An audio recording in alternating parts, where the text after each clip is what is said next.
20 juin. 20 juin, une autre journée commence. La pluie s'est arrêtée il y a 1 heure. Il a plu toute la nuit. Des cordes, des cordes, des cordes.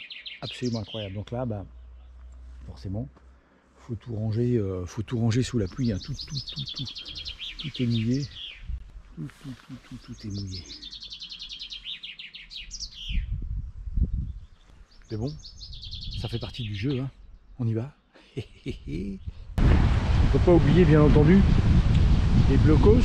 Celui-ci a été aménagé, c'est marrant.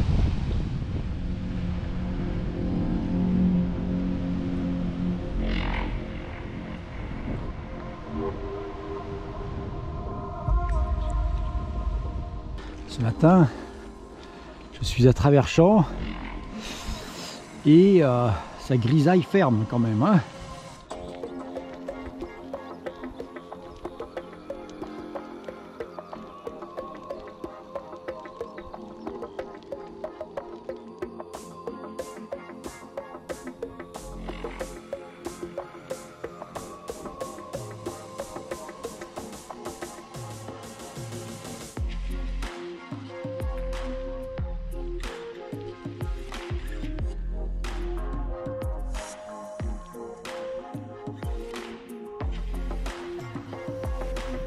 Bizarre, on s'enfonce, je m'enfonce dans une sorte de nappe blanche, de chape blanche et sans savoir vraiment où je vais. C'est étrange. Les choses apparaissent tout doucement, sortent du gris ou du blanc. Direction Calais et Dunkerque, un petit peu plus de 90 km. Mais depuis que je suis parti là, depuis le bord de mer à Vimetreuse, je ne sais plus exactement le nom, je fais que monter. Vous voyez ça c'est le pire. Ça descend, ça vire en bas sec et ça remonte. Ce qui fait que on peut même pas prendre d'élan.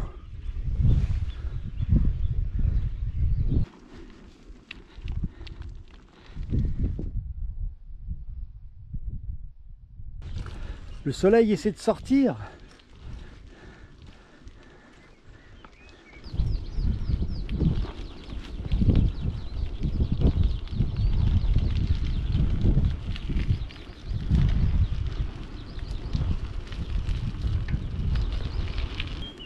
Ouais, il m'est arrivé un truc cette nuit.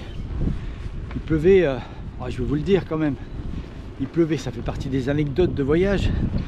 Il pleuvait tellement, j'étais réfugié à l'intérieur de ma tente.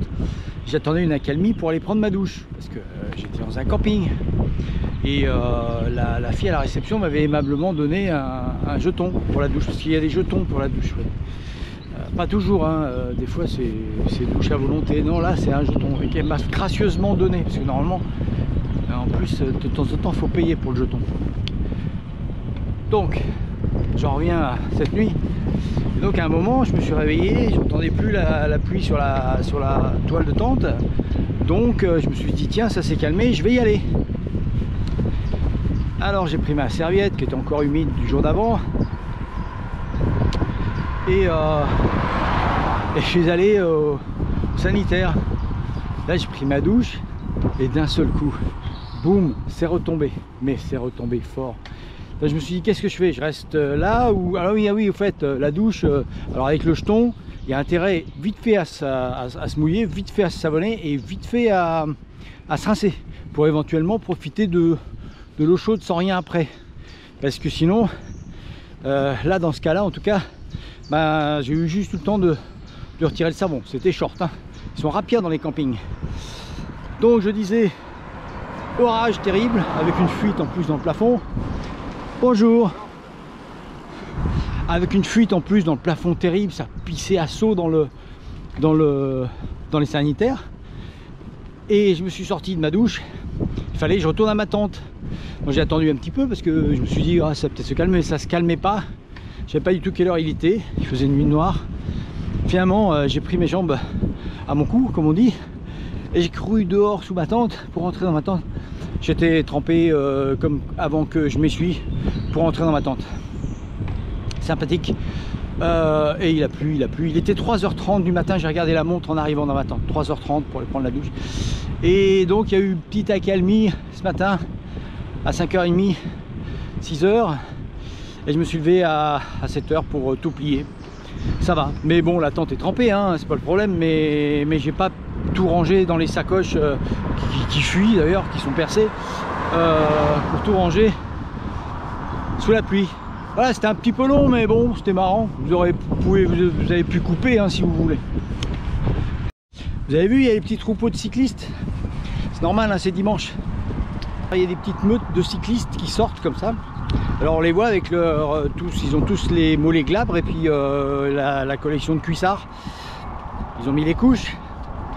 Alors je sais pas, parce que ils doivent se raser chaque semaine pour faire la petite balade du dimanche.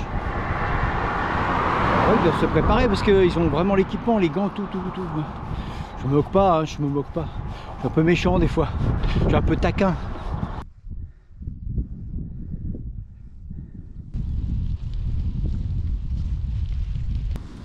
Et oui, on a les agitateurs de bâtons qui passent. Mais c'est malgré tout très très beau avec les nuages tout doucement qui disparaissent. Je pense qu'on est au bout du cap Griné. Alors c'est très beau et en plus on aperçoit ma route qui est là. Il va falloir remonter, il y a une tour là, il faut remonter. Super!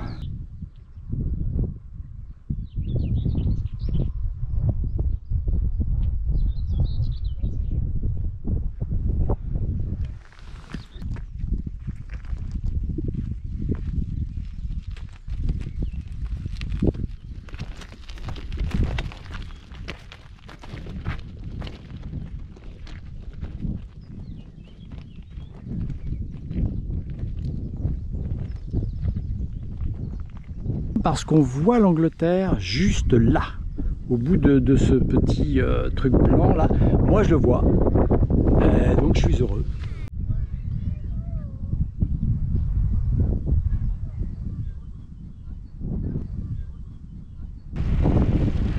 Pas belle la vie. Pour le dernier jour, le soleil a bien voulu se montrer. Alors je viens de passer Sangatte. Bon, je suis pas rentré parce que le chemin ne me faisait pas rentrer. Alors je voulais vous dire un truc de tout ce périple.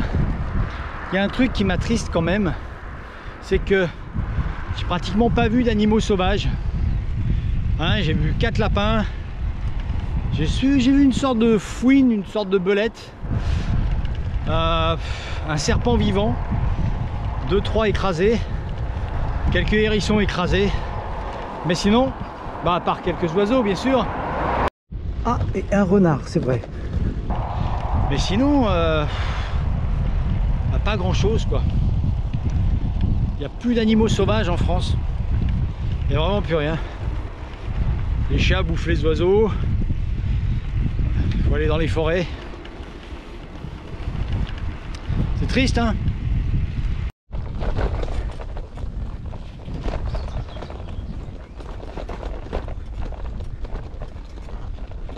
La voie verte passe forcément dans des coins où on évite les routes et on tombe sur quelques migrants. C'est triste.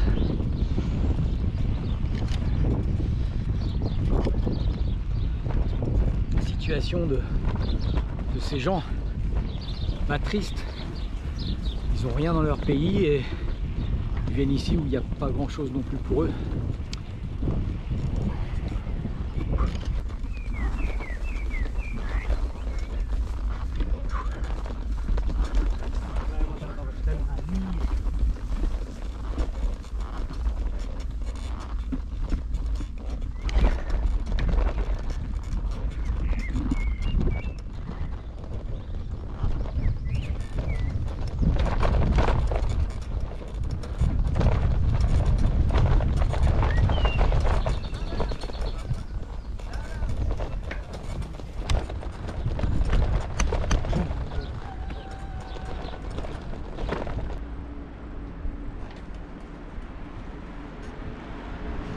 Et j'arrive à caler sous les viva, de la foule en délire. Je commence à m'habituer, à vrai dire.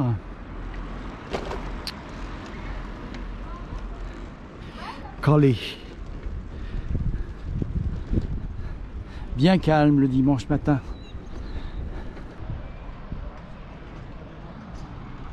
La plage de Calais. Ah, il n'y a pas grand monde aujourd'hui. Hein.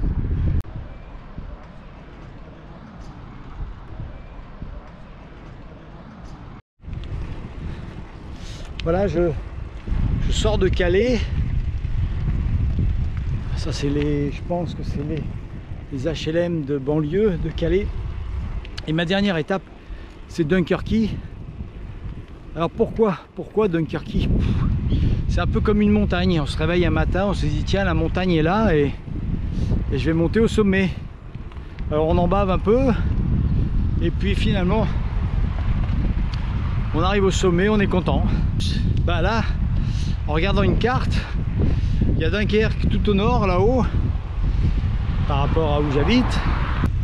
Et en plus, j'ai là-bas un de mes meilleurs amis. Et je me suis dit tiens, pourquoi pas?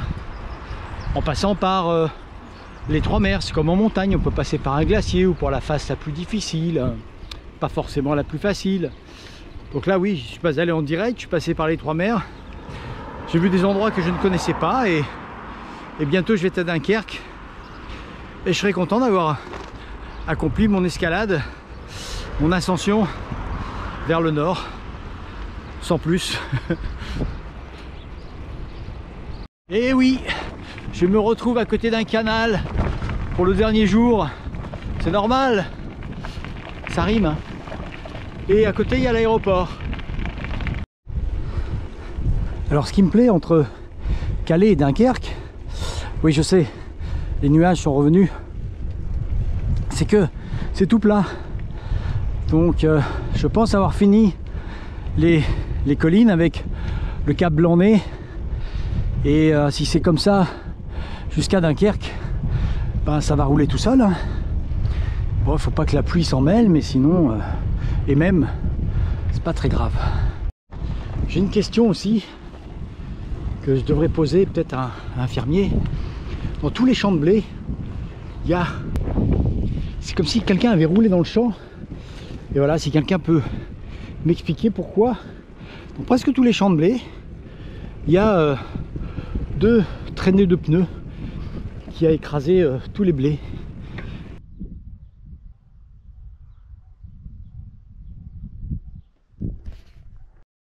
Alors ceux qui se dirigent avec juste le GPX, faites attention, entre Calais et Dunkerque, la voie verte a été refaite, superbe, hein, goudronnée, parfaite, hein.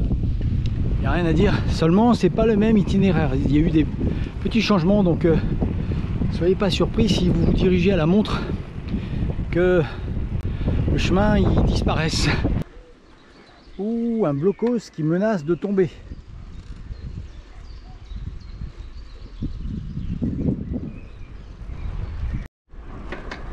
Je suis à Grand Fort Philippe sous les Vivas. Grand Fort Philippe. Non seulement il était grand, mais il était fort aussi, le Philippe en question. Et pour passer à Grand Fort Philippe, il faut traverser, mais traverser tout le chenal qui est à marée basse.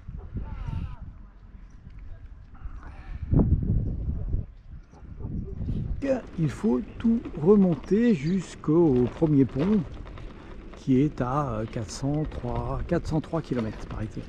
Mes derniers kilomètres de nature sur la voie verte avant, je pense, d'attaquer la ville de Dunkerque.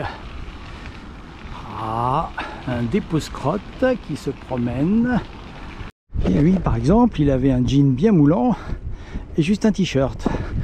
Donc ça m'étonnerait que la crotte, il la glisse dans la poche de son jean, parce que sinon, bah, imaginez. Je ne sais pas où je suis, mais je suis dans Dunkerque, c'est sûr. Alors, je ne sais pas quoi filmer, mais peu importe.